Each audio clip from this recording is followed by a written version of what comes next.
মধ্যপ্রাচ্যের আকাশে যুদ্ধের গন্ধ আরও ঘন হচ্ছে। ইরান ও ইসরায়েলের মধ্যে ভয়াবহ সংঘর্ষের মধ্যে যখন চারদিকে রক্ত আর ধ্বংসের চিত্র, ঠিক তখনই রাশিয়া এগিয়ে এসেছে শান্তির বার্তা নিয়ে। ক্রেমলিন স্পষ্টভাবে জানিয়েছে প্রস্তুত, তবে ইসরায়েল সেই প্রস্তাবে আগ্রহ দেখাচ্ছে না। মঙ্গলবার ক্রেমলিনের মুখপাত্র দিমিত্রি পেসকভ বলেন, প্রেসিডেন্ট ভ্লাদিমির পুতিন শান্তির পক্ষে। আমরা প্রয়োজন হলে দুই পক্ষের মধ্যে মধ্যস্থতা করতে রাজি, কিন্তু দুর্ভাগ্যজনকভাবে ইসরায়েলের পক্ষ থেকে এখন পর্যন্ত কোনো ইতিবাচক সাড়া আসেনি। ইসরায়েল স্পষ্ট করে জানিয়েছে, তারা বাইরের কোনো দেশের হস্তক্ষেপ বা মধ্যস্থতা চায় না। তাদের মতে এটি একান্তভাবে ইসরায়েলের নিরাপত্তার বিষয়, যেখানে পরমাণু হুমকি ঠেকানোই তাদের প্রধান লক্ষ্য।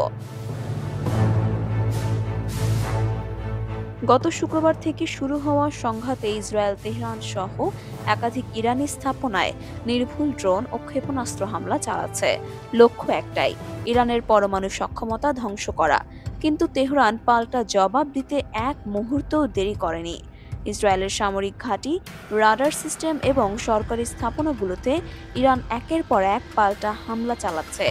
এই যুদ্ধ পরিস্থিতিতে ইরান জানিয়েছে, ইসরায়েলের টার্গেটেড হামলায় গত 5 দিনে নিহত হয়েছে অন্তত 224 জন। তাদের মধ্যে রয়েছেন সামরিক কমান্ডার, পরমাণু বিজ্ঞানী, এমনকি বেসামরিক নাগরিকও।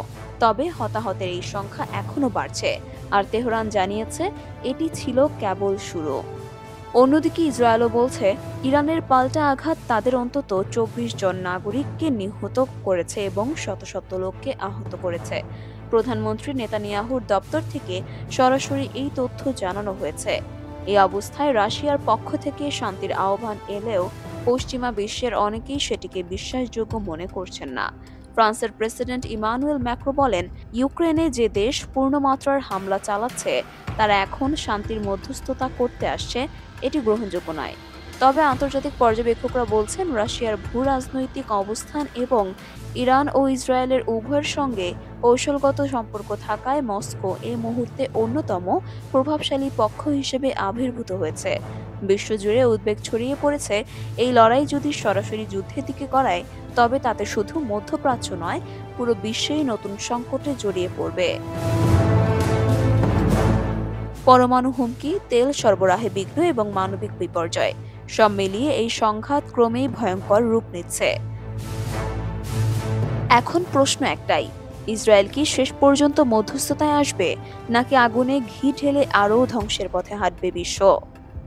মারিয়াম মিয়েম, ওয়ার্ল্ড ভিউজ।